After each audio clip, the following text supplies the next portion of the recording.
तुम्ही माझ्या ट्विटमध्ये म्हटल्याप्रमाणे काही चोरांनी चोरांसाठी दोषमुक्त करण्यासाठी वरिष्ठ चोरांनाच आधार केलेला अहवाल आहे. निर्लज्जपणाचा कळस काय असू शकतो तो म्हणजे हा अहवाल. जो काय माझ्यापर्यंत अहवाल आलेला आहे माध्यमाच्या विचारातनं, एकतर 2 लोकांची त्याच्यामध्ये समितीमध्ये नावं आहेत. एक अभियांत्रिकी काहीतरी हे अभियांत्रिकी विषयात तज्ज्ञ असणाऱ्या लोकांची समिती. मुळात अभियांत्रिकी म्हणजे इंजिनिअरिंग असं मी समजतो. त्यांचा झाड पडण्याच्या घटनेशी काय संबंध आहे किंवा त्यांची काय एक्सपर्टी आहे मला समजलेलं नाही. नंबर 1चा प्रश्न. नंबर 2, आपल्याला आठवत असेल, 1 मिनिट तुम्हाला हे बोलायचं आहे, मला डिस्टर्ब होतं ना.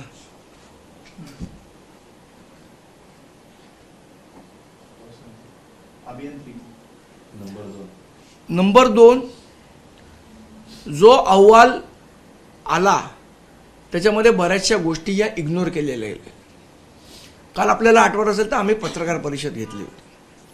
ती पत्रकार परिषद घेताना आम्ही ही बाब प्रशासनाच्या निदर्शनास आणून दिलेली, आपल्याही निदर्शनास आणून दिलेली, की जे त्या आत्ताच्या अहवालात म्हटलंय ना की ट्री रिस्क असेसमेंट आम्ही करणार, या संदर्भातला पत्र 2024लाच महापालिकेकडे आलेलं की आम्ही ट्री रिस्क असेसमेंट करून देऊ. त्याच्यावर माझ्याकडे ते पत्र आहे, त्याच्यावर मुख्यमंत्र्यांचा शेरा आहे की examine and do the needful. मग 2024 ते 2026 जे आत्ताच्या अहवालात म्हटलंय की ट्री रिस्क असेसमेंट आम्ही करू, ते हे 2 वर्ष गार्डन सुपरिटेंडंट श्री परदेशी यांनी का केलं नाही, या संदर्भात अहवालामध्ये कुठेही उल्लेख नाही. आज तुम्ही सांगता की आम्ही ते करू, मग 2 वर्ष तुम्ही का नाही केलं जेव्हा तुमच्याकडे ती टेक्नॉलॉजी अवेलेबल होती. बरं, त्याच्यात त्यांनी असं म्हटलंय की जो कंत्राटदार आहे त्याला आम्ही जबाबदार धरून त्याला काय 2 लाख रुपयाचा दंड.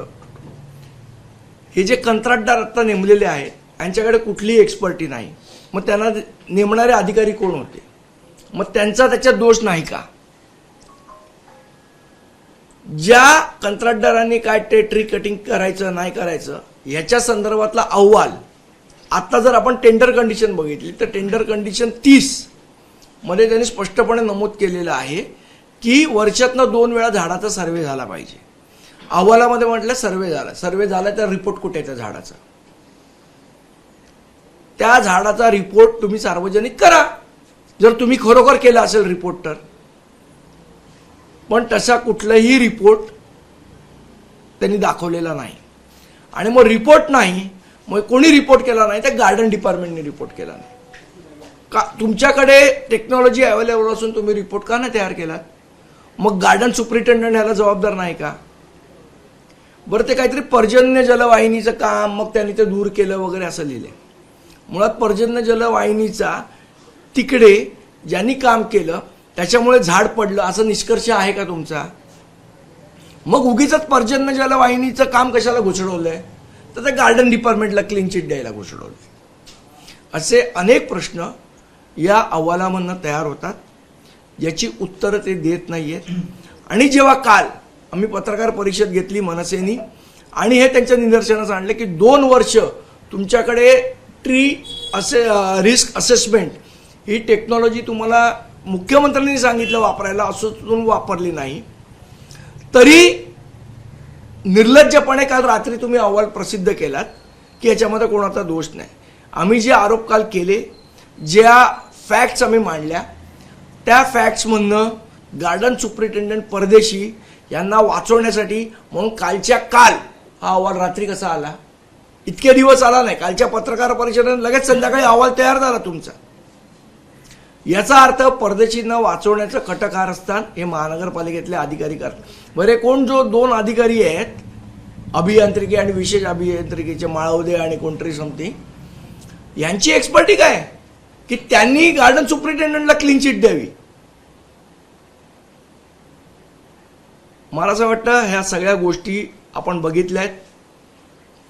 आणि अशा, मी मुद्दाम हा शब्द वापरतोय, अशा फुल्ली फुल्ली फुल्ली फुल्ली आणि फुल्ली लोकांना मनसे धडा शिकवल्याशिवाय राहणार नाही. जर तुम्ही कारवाई केली नाहीत, यांना क्लीन चिट देण्याचा प्रयत्न केला, तर अभूतपूर्व असा गोंधळ जो काय होईल त्याची जबाबदारी आयुक्तांची राहील. आणि मग जर तमाशा बघायचा तर त्यांनी बघावा महापालिकेने. हे अशा पद्धतीने कोणालाही आम्ही वागू देणार नाही. याच्यामध्ये आता महाराष्ट्राची बदनामी होत नाही का, हा मुख्यमंत्र्यांना प्रश्न आहे माझा, की तुम्ही एका चिमुरड्याच्या मृत्यूबद्दल इतके असंवेदनशील आहात की तुमच्या अधिकाऱ्यांना वाचवण्यासाठी खोटा अहवाल तयार करता. तुम्ही खोटं बोलता, बाकीचे मुद्दे तुम्ही त्याच्यात विचारात घेत नाही. आणि थातूर मातूर काय 27 किलोमीटर वाऱ्याने का 25 किलोमीटर वेगाने वारे आहे, मग बाकीची झाडं का नाही पडली, तेच झाड कसं पडलं? याचा अर्थ त्या ट्रीची, त्या झाडाची रिस्क असेसमेंट तुम्ही केली नव्हती. मग जर झाडं, त्यांनी असं सांगितलं की 1000 झाडं पडली म्हणून हे झाड पडलं, मग 28 लाख झाडं पडली नाहीत, त्याच्याबद्दल काय? की त्याची कंपॅरिझन करणार नाही अहवालात? 1000 झाडं पडली म्हणून हे झाड पडलं असं तुम्ही निष्कर्षापर्यंत आलात, मग 28 लाख झाडं जी पडली नाहीत त्याच्याबद्दल काय? का ती सगळी व्यवस्थित केलेली महानगरपालिकेने? त्यामुळे असे थातूर मातूर गोष्टींनी अधिकाऱ्यांना आम्ही सोडणार नाही. हा मनसेचा शब्द आहे. अधिकाऱ्यांना धडा शिकवल्याशिवाय आम्ही राहणार नाही. 3 अधिकाऱ्यांना निलंबित केलं आहे, तुमचं म्हणणं की ते निलंबन कायम राहावं? नाही, मुळात ज्या अधिकाऱ्यांना निलंबन केलंय ना, त्यांचा रोल काय होता? मुळात निलंबन तुम्ही करायला पाहिजे होतं गार्डन सुप्रिंटेंडंटचं, परदेशीचं निलंबन करायला पाहिजे होतं. कारण 2024ला ट्री रिस्क असेसमेंट ही यंत्रणा त्यांच्याकडे एकाने आणून दिली होती, तरी त्या यंत्रणेचा वापर 2 वर्ष तुम्ही केला नाहीत. 2 वर्षात त्या यंत्रणेला तुम्ही कामाला लावलं नाहीत. याची जबाबदारी कोणाची? त्या खालच्या अधिकाऱ्याची का वरच्या अधिकाऱ्याची? साधं त्या गार्डन डिपार्टमेंटनी आयुक्तांना हे कळवलं पण नाही की आपल्याकडे अशी अशी टेक्नॉलॉजी. अहवालात असं म्हटलं की अधिकाऱ्यांनी संबंधित कंत्राटदाराला सूचना केल्या होत्या की योग्य ती खबरदारी घेऊन हे काम करावं. मुळात हे काम कोणाचं आहे? योग्य ती खबरदारी. याचं विश्लेषण जर आपण करूया, योग्य ती खबरदारी म्हणजे त्या झाडाचं असेसमेंट तुम्ही करायला पाहिजे होतं. असेसमेंट करण्याचं काम कंत्राटदाराचं आहे. असेसमेंट करायचं काम गार्डन डिपार्टमेंटचं आहे ना. त्याच्यासाठी टेक्नॉलॉजी लागते. आम्ही काल तेच दाखवली की ही टेक्नॉलॉजी अवेलेबल असून, त्याची जी मशिनरी आहे ती अवेलेबल असून तुम्ही ती वापरली नाही. याचा अर्थ दोष कोणाचा? बरं, जेव्हा कंत्राटदार नेमला त्याच्याकडे ती मशिनरीच नाहीये, मग त्याला नेमलं कोणी? आणखी एक सल्लागार कंत्राटदार पण, त्यालाही 2 लाखाचा दंड. कसला सल्लागार कंत्राटदार? कोण सल्ला देत यांना? बरं, ते कोण लँडस्केप एक्सपर्टचं ओपिनियन घेतलं. लँडस्केप एक्सपर्ट काय करतो? कुठे झाड लावायचं आहे, कुठे ग्रीनरी लावायची, हे लँडस्केपचं काम आहे ना.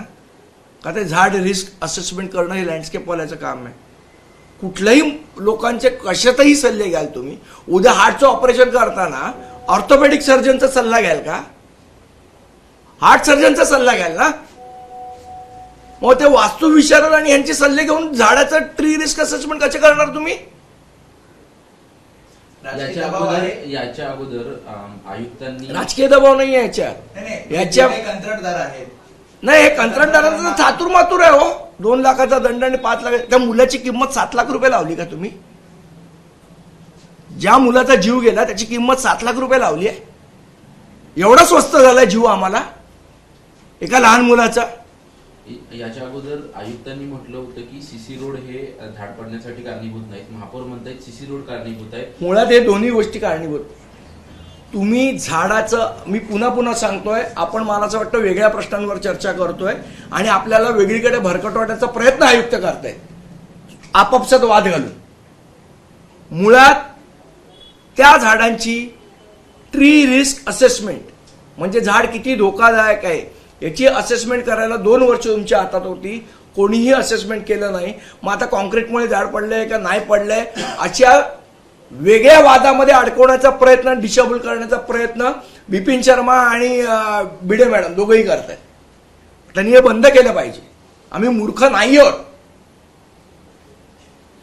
देशपांडे सर, नेहमी अशा घटना घडल्याच्या नंतर संबंधित कंत्राटदारावर सामान्य कारवाई होते. ज्यांना एक सामान्य 2 लाखाचा दंड काय फरक पडणार आहे? दोषी ठरवलं जातं त्यांना. मुळात त्याच्यामध्ये खरे मासे वेगळे असतात. नेहमी बघायला गेलं तर जे मुख्य अधिकारी असतात ते जरी आपण फांदी कट केली तरी ते दंड ठोठावतात. मग यांच्याच पगारातून हे का वसूल करू नये? नाही, पैसे वसूल करायचा 2 लाख आणि 5 लाखाचा विषय नाही हो. तुम्ही विषयाचं गांभीर्य समजून घ्या. एका माणसाचा जीव गेलाय. त्या अधिकाऱ्याला कायमस्वरूपी घरी बसवणं महत्वाचं आहे, जेणेकरून बाकीच्यांना कळेल की आपण नीट काम केलं पाहिजे. जर अधिकाऱ्यावर कारवाई झाली नाही आणि 2 लाख रुपये दंड भरून जर अधिकारी सोडतो, आत्ता भरेल दंड. त्याच्याकडे काय पैशाची कमी आहे? एवढ्या बिल्डरना झाडा ट्री कटिंगची एनओसी दिली, 2 लाखाने काय फरक पडणार आहे परदेशीला? विषय पैशाचा नाहीये. विषय व्यवस्था बदलण्याचा आहे. विषय व्यवस्था सुधारण्याचा आहे. ती सुधारण्यासाठी तुम्ही जर अधिकाऱ्यांना क्लीन चिट देत फिरलात तर व्यवस्था सुधारणार कशी? त्यामध्ये काही समितीने उपाययोजना सांगितल्या, 20-25 उपाययोजना. अरे ह्याच उपाययोजना 2024 सालचं पत्र आहे मुख्यमंत्र्यांनी पाठवलेलं एमसीला. तेव्हा का नाही सुधारणा केल्या? ही कुठली समिती आणि कोण आहेत तज्ज्ञ हे लोक? यांची अक्कल काय शेण खायला गेली आहे? एका माणसाचा जीव जाऊन पण जर यांना संवेदना होणार नसेल, हे भावना विवश होणार नसतील, तर अशा अधिकाऱ्यांचं काय करायचं?